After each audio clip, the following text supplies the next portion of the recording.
오늘은 신앙생활의 세 가지라는 제목으로 하나님의 말씀을 전하도록 하겠습니다.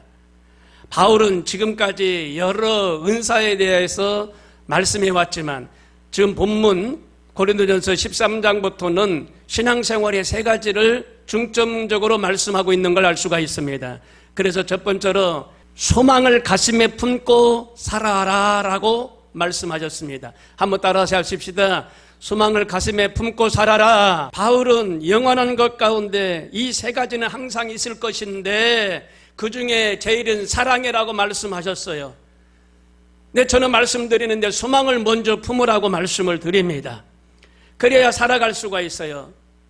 여러분, 저 천국의 소망은 눈으로 보이지 않지만 소망을 갖고 살아야 돼요.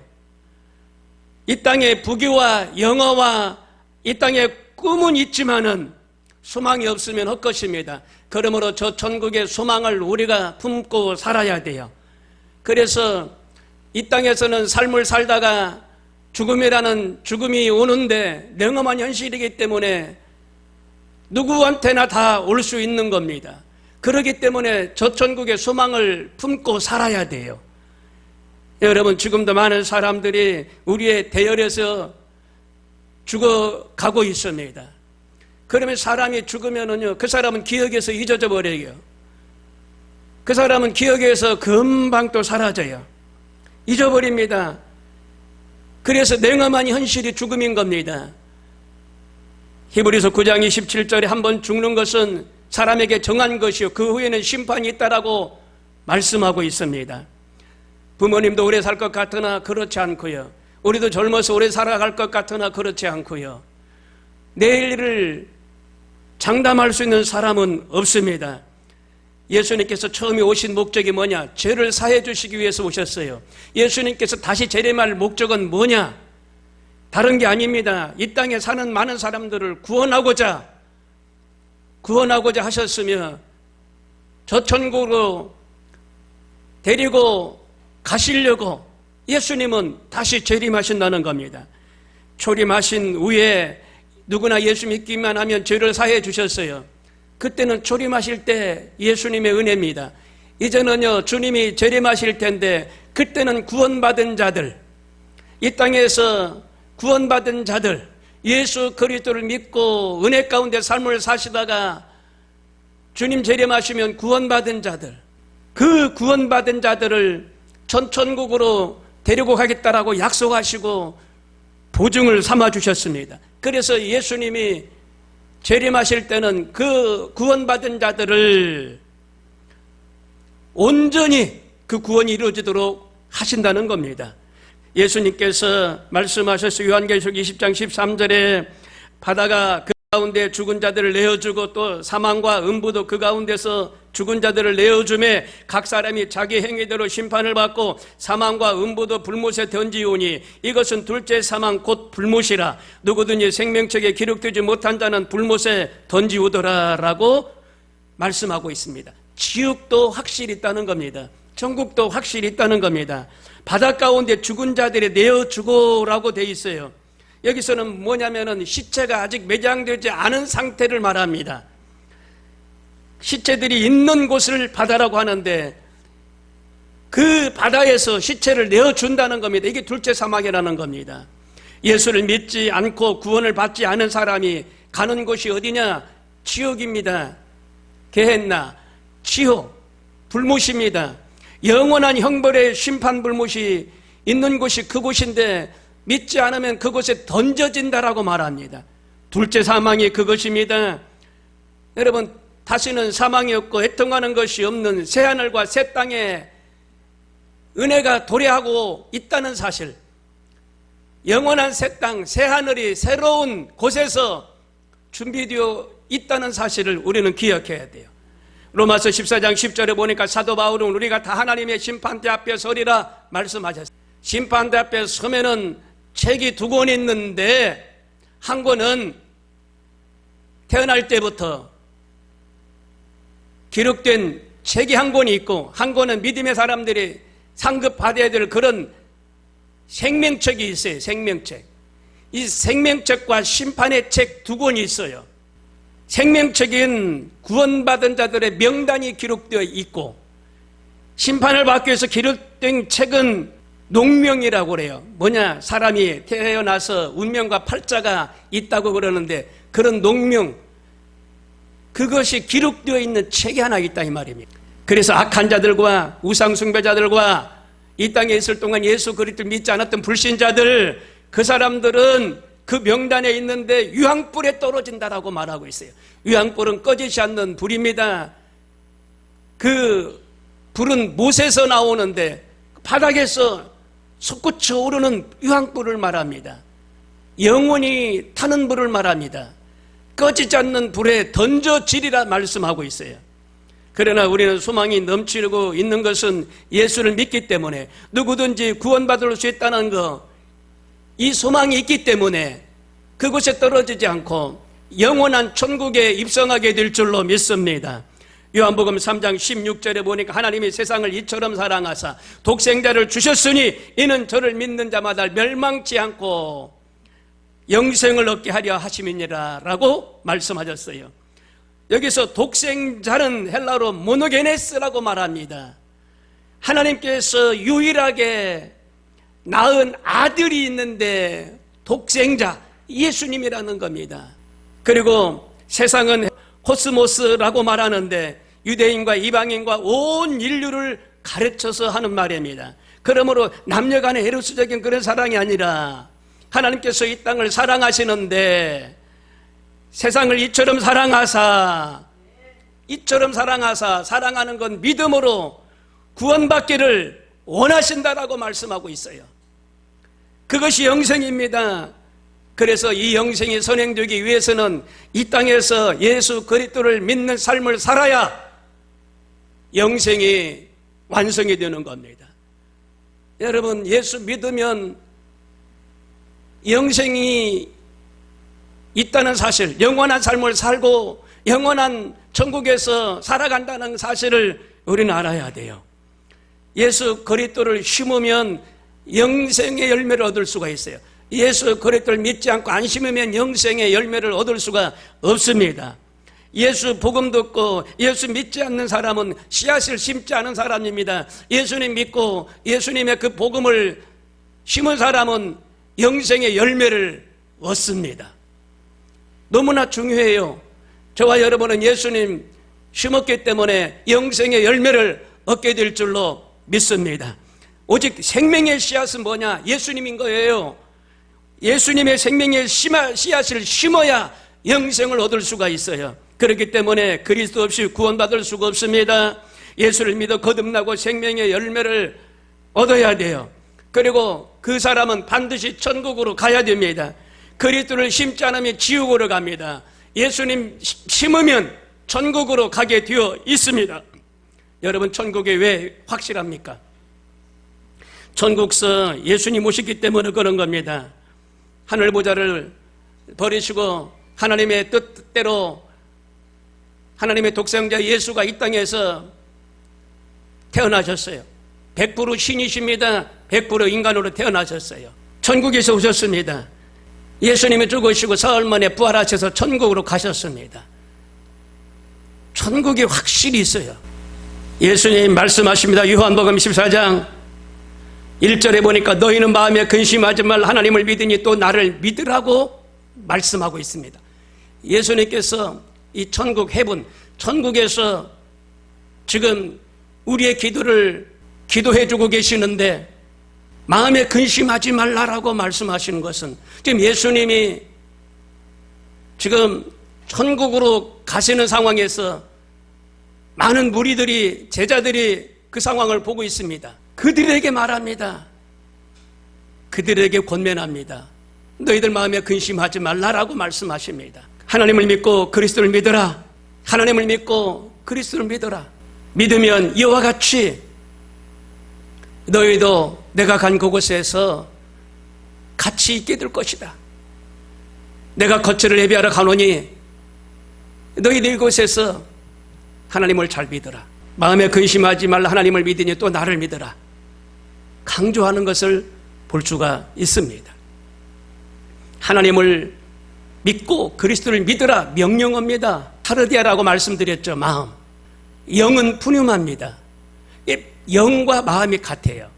미국 사람들은 영이다 그러니까 이제 여기를 말하고, 우리는 지금 마음이다 여기를 말하는데, 영과 마음이 같아요. 같은 의미로 사용되고 있어요. 그래서 너희는 마음에 근심하지 말라, 염려하지 말라, 예수님이 지금 승천하시기 전에 지금 말씀하고 계시는 거예요. 처소를 예비하러 간다, 너희는 마음에 근심하지 말라라고 말씀하고 계시는 거예요. 예수 그리스도가 고통과 죽음을 맞이하게 될 것이라는 것에서 이들은 낙심하고 있었어요. 그러나 그 제자들에게 담대하라고 말씀하고 있습니다. 내 아버지 집에 거할 곳이 많도다. 그렇지 않으면 너희가 일렀으리라. 내가 너희를 위하여 처소를 예비하러 가노니 가서 너희를 위하여 처소를 예비하면 내가 다시 와서 너희를 내게로 영접하여 나 있는 곳에 너희도 있게 하리라 라고 말씀하셨어요. 요한복음 14장 1절 말씀에 너희도 있게 하리라 말씀하셨어요. 신령한 몸으로 영화로운 몸으로 저천국에 같이 있게 하리라 말씀하셨어요. 바울 선생은요, 셋째 하늘에 올라갔다 왔어요. 그 영광을 보고 내려온 이후에 항상 그는 몸을 떠나 그리스도와 함께 있기를 소원했다라고 말하고 있어요. 고린도후서 5장 1절에 만일 땅에 있는 우리의 장막집이 무너지면 하나님께서 지으신 집 곧 손으로 지은 것이 아니요 하늘에 있는 영원한 집이 우리에게 있는 줄 아느니라.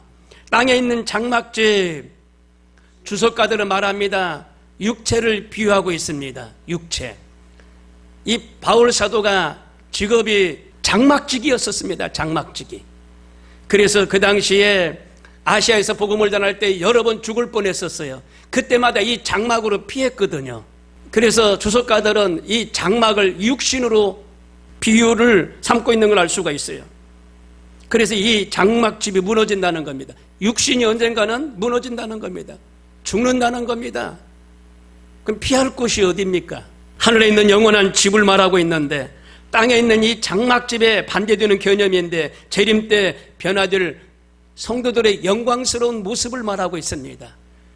이 장막집이 무너지면 영광스러운 모습으로 신령한 몸으로 변화되어서 저천국으로 가는 거예요. 바울 자신이 죽기 전에 너무 힘들기 때문에 주님의 재림이 도래할 것을 고대했다라고 말합니다. 그래서 영원한 그 영광, 하늘 처소, 하늘나라, 그 처소에 들어가기를 소망했다라고 말합니다. 여러분, 하늘나라 들어가기를 소망해야 돼요. 소망하면서 삶을 사시길 바랍니다. 사도 요한은 밤모섬에서 유배를 당할 때에 하나님의 성령의 감동을 받아서 천국에 올라가서 천국의 영광을 보았다라고 말합니다. 요한계시록 21장 1절에 또 내가 새 하늘과 새 땅을 보니 처음 하늘과 처음 땅이 없어졌고 바다도 다시 있지 않더라. 또 내가 보매 거룩한 성 새 예루살렘이 하나님께로부터 하늘에서 내려오니 그 예비하신 것이 신부가 남편을 위하여 단장한 것 같더라 말씀하고 계십니다. 하나님께서는 원래 땅과 하늘을 영원한 거처로 창조하셨어요. 그런데 죄가 이 땅에 들어오므로 땅은 사망과 하나님에 대한 대적의 장소로 변했다는 겁니다. 따라서 처음 땅은 사망과 고통과 우상 숭배로 더럽혀졌기 때문에 이 땅은 제외하고 하늘나라의 천국을 예비해 두셨는데 그 땅은 새로운 땅, 새 땅이라고, 거룩한 땅이라고 말씀하고 있는 걸 알 수가 있어요. 사도 요한이 언급하고 있어요. 새하늘과 새 땅이라고. 새롭다라는 뜻은 카이네라는 말인데 질적으로 완전히 새롭게 되는 것을 의미하고 있어요. 이 땅에서 보이는 이런 땅에 비유할 만한 것들이 아니라 새로운 곳에서, 새로운 새 땅에서 새로운 성이 세워질 거라고 새롭게 의미를 부여하고 있어요. 그곳에는 죄와 사망과 고통이 없기 때문에 거룩한 성 새 예루살렘이라고 말합니다. 온전히 하나님께로부터 그 성이 나왔어요. 하나님의 보좌로부터 그 성이 내려왔다라고 말합니다. 하나님의 영광의 광처로 보석처럼 휘황찬란합니다. 구속받은 성도들에게 주시는 하나님의 큰 선물입니다. 그곳에 여러분 들어가셔서 영원히 하나님을 예배하며 산다는 게 크고 놀라운 큰 축복인 줄로 믿으시길 바랍니다. 신부가 남편을 위하여 단장한 것 같다라고 말씀하고 있는데 하나님과 성도들과 교통하는 삶을 강조하고 있어요. 교통은 어떻게 해야 되나요? 기도를 통해서 교통이 이루어지지요. 기도하는 믿음의 사람들이 다 되시길 바랍니다. 신부의 몸단장은 뭐예요? 그리스도에 대한 헌신과 순결을 말합니다. 그리스도에 대한 헌신을 우리가 가져야 돼요. 그리스도는 헌신 그리고 순결. 신부가 남편을 위하여 단장한 것 같더라. 인간의 힘으로는 불가하며 오직 하나님께서 성령을 통해서만이 이루어질 수 있는 것입니다. 이것은 새하늘과 새 땅, 새 예루살렘입니다. 우리에게 예배해 주신 겁니다. 이제 그날이 심히 가까이 왔다라고 많은 사람들이 말을 하고 성경도 말하고 있어요. 우리 마지막이 언제가 될지, 이 땅에서 살 날이 언제가 될지는 몰라요. 주님께서 우리의 있을 곳을 예비한 지가 2000년이 됐고 2000년의 세월이 지났습니다. 모든 것이 예비되었다라고 말하고 있어요. 이제 주님은 준비된 사람을 데리러 올 것입니다. 주님은 곧장 오실 겁니다. 로마서 13장 12절에 밤이 깊고 낮이 가까웠으니 그러므로 우리가 어둠의 일을 벗고 빛의 갑옷을 입자. 낮에와 같이 단정히 행하고 방탕과 술 취하지 말며 음란과 호색하지 말며 쟁투와 시기하지 말고 오직 주 예수 그리스도로 옷 입고 정욕을 위하여 육신의 일을 도모하지 말라라고 말씀하고 있습니다. 자다가 깰 때라는 겁니다. 근신하여 기도할 때가 지금이라는 겁니다. 정신 차릴 때가 바로 지금이라는 겁니다. 마음을 청결하게 할 때가 지금이라는 겁니다. 주님께 순복하고 헌신할 때가 지금이라는 겁니다. 영적인 잠에서 깨어날 때가 지금이라 말하고 있어요. 여러분, 천국은 확실히 있습니다. 지옥도 확실히 있습니다. 그렇기 때문에 우리는 열심히 전도하고 기도해서 우리의 부모, 형제, 자매들, 자녀들 다 주께로 인도해야 될 줄로 믿습니다.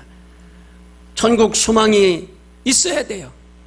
천국 소망을 심어줘야 됩니다. 여러분, 부인합니까? 아니잖아요. 천국이 있음을 부인합니까? 아니잖아요. 다 믿으시잖아요. 그 천국이 있음을 가족들에게, 자녀들에게 전파해 주시기를 바랍니다. 이 소망을 심어줘야 돼요. 부모님들이 들려주셔야 됩니다. 그래야만이 천국에 대한 소망이 그 심령 속에서 싹이 트는 겁니다. 성경 로마서 8장 28절에 우리가 알거니와 하나님을 사랑하는 자 곧 그 뜻대로 부르심을 입은 자들에게는 모든 것이 합력하여 선을 이룬다라고 말씀하였어요.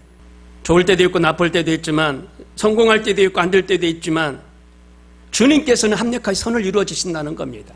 안 될 때도 선을 이루어 주시고 될 때도 합력하여 선을 이루어 주시고, 하나님은 합력하여 선을 이루어 주신다는 겁니다. 소망을 갖길 바랍니다. 그리고 두 번째로 믿음으로 순종하면서 사시길 바랍니다. 믿음으로 사는 시간을 우리는 항상 모색해 봐야 되는데, 믿음으로 우리가 우리 믿음의 조상 아브라함에게 배울 수가 있어요. 아브라함은 믿음이 모범이 되는 사람입니다. 하나님께서 갈대아 우르 고향을 떠나라 그러니까 그때 나이가 75세인데 편히 살만할 때입니다. 그런데 하나님의 음성을 듣고 기반이 다 닦여져 있는 그 고향 땅을 떠납니다. 창세기 12장 1절에 여호와께서 아브라함에게 이르시되 너는 본토를 떠나라. 내가 내게 지시할 땅으로 가라. 내가 너로 큰 민족을 이루고 내게 복을 주어 내 이름을 창대케 하려니 너는 복의 근원이 되릴지라. 너를 축복하는 자에게는 내가 복을 내리고 너를 저주하는 자에게는 내가 저주하리니 땅의 모든 족속이 너를 인하여 복을 얻을 것이니라 하신지라. 이에 아브라함이 여호와의 말씀을 쫓아갔고 롯도 그와 함께 갔으며 아브라함이 하란을 떠날 때에 그의 나이 75세였더라. 아브라함이 하나님만 바라보고 떠나는 걸 알 수가 있어요. 어디로 떠나라고 말씀한 건 없어요. 그런데 하나님이 떠나라고 그랬는데 하나님 그 말씀만 듣고 고향 땅을 떠나는 아브라함을 볼 수가 있어요. 그런데 애굽 왕 바로 앞에 가서 부인을 누이라고 속이는 그런 사람이었었는데 어떻게 이 아브라함이 열국의 아비가 되고 복의 복을 받았는지, 그리고 복의 근원이 되었는지 하나님이 쓰시고자 작정하니까 하나님께서 믿음의 조상이 되도록 쓰시는 걸 볼 수가 있습니다.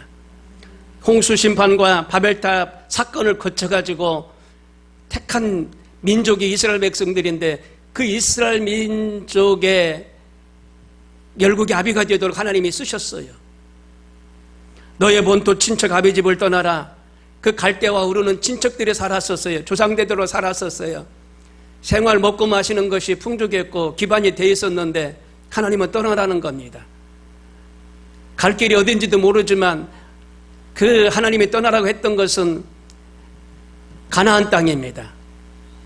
그런데 가나안 땅으로 가라고도 안 했는데 하나님이 떠나라고 그냥 말씀만 하시는 거예요. 지시할 땅이 어딘지도 몰랐어요. 그런데 그곳으로 떠나라고 말씀하셨어요. 알려지지 않은 땅이 지시할 땅이었습니다. 그런데 그 지시할 땅은 약속의 땅이었어요. 그래서 복을 받았는데 아브라함은 그 당시 자녀가 없었어요. 그런데 큰 민족을 이루는 축복을 받았어요. 그리고 복을 받았는데 이름이 창대케 되는 복을 받았어요. 그래서 열국의 아버지라는 칭호를 받았습니다. 그리고 복의 근원이 되고 아브라함을 통하여 온 인류가 복을 받는 역사가 일어났어요. 그리고 저주도 받는 일이 생기게 된 겁니다. 그리고 성도들이 믿음으로 의롭게 되는 영적인 축복을 아브라함을 통하여 받습니다. 그러니까 하나님의 위대하시고 하나님의 그 은혜가 이루 말할 수가 없어요.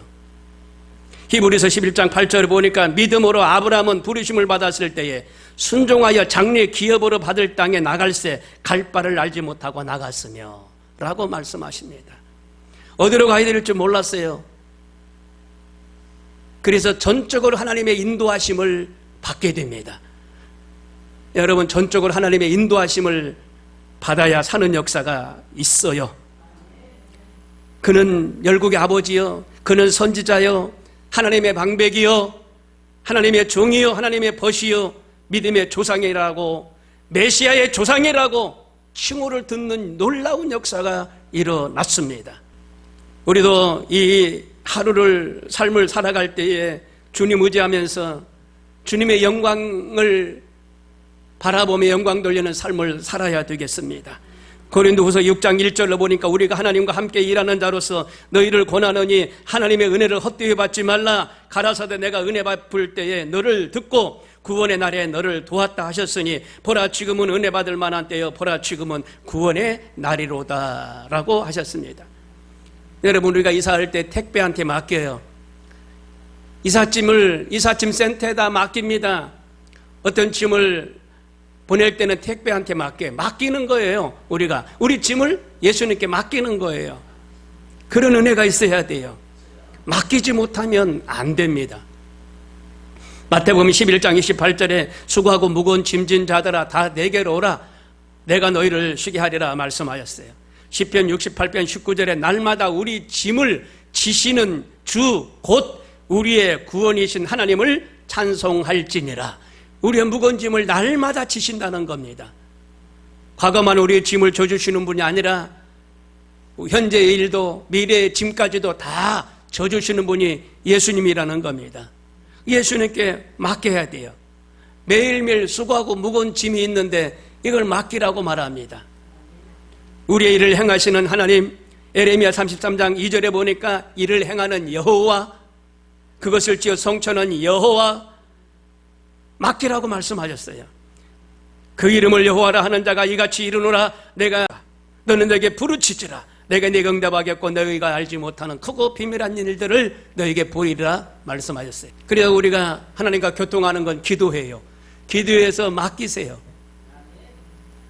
그러면 하나님이 비밀한 일을 보여주실 줄로 믿습니다. 마지막 세 번째로 사랑을 실천하며 살아야 되겠어요.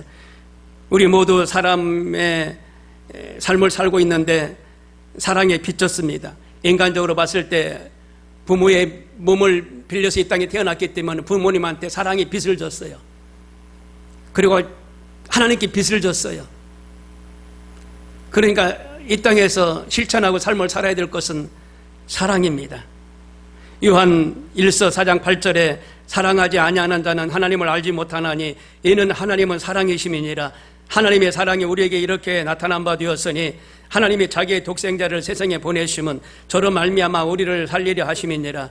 사랑은 여기 있으니 우리가 하나님을 사랑한 것이 아니요 오직 하나님이 우리를 사랑하사 우리 죄를 위하여 화목제로 그 아들을 보내셨음이니라. 사랑하는 자들아 하나님이 이같이 우리를 사랑하셨은즉 우리도 서로 사랑하는 것이 마땅하니라. 사랑 속에 하나님이 계시고 천국이 그곳에 있습니다. 천국에서 영원히 이 사랑은 같이 할 겁니다.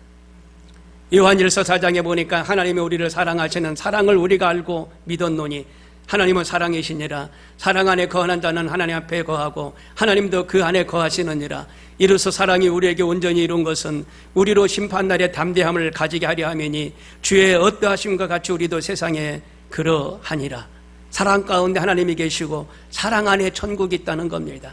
베드로전서 4장 8절에 무엇보다도 열심으로 서로 사랑할지니 사랑은 허다한 죄를 덮느니라 말씀하셨어요. 사랑은 허다한 죄를 덮는다는 겁니다.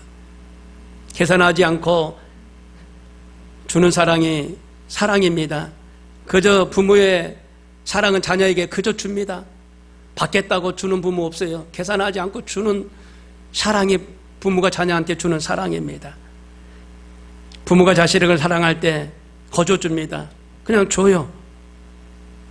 주님의 은혜도 우리에게 이와 같이 거저 주십니다. 계산하지 않고 그냥 주셔요. 그런 부모의 사랑, 그런 주님의 사랑 우리도 이 땅에서 실천해야 되지 않겠습니까? 제가 뉴스를 보니까 유명한 배우들이 권사님들인데 집사님들인데 이제 팔순이 되셔서 임종할 때가 얼마 안 되니까 사회에다가 전 재산을 기부하는 뉴스를 제가 봤어요. 어떤 권사님은 독도를 홍보하는데 대한민국 땅이라고 홍보하는데 돈을 100억을 기부하더라고요. 거기에 써달라고. 어떤 권사님은 350억 총 재산인데 사회에 기부하는 거예요. 그리고 또 어떤 집사님은 군대의 이 자녀들이, 이 병사들이 어렵지 않게 생활할 수 있도록 또 100억을 또 기부하는 거예요. 이게 주님의 사랑 아닙니까? 다 같이 기도하겠습니다.